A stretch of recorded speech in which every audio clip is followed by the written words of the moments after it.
কাপলিন কিভাবে চেঞ্জ করতে হয় আমার হাতে দেখতে পাচ্ছেন কাপলিন আমি লাগাচ্ছি। আসসালামু আলাইকুম আমার মেকানিক্স ভাইদের জন্য এই ভিডিওটি। আমি আজকে ঝোজি 9000D সুইং প্লেন মেশিনের কাপলিন লাগালাম।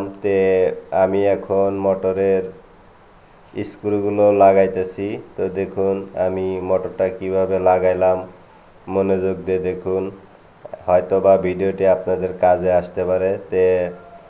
আমি স্ক্রুগুলো লাগাচ্ছি, দেখেন কত সুন্দরভাবে যত্ন সহকারে লাগাচ্ছি যেন অন্য কোনো সমস্যা না হয়।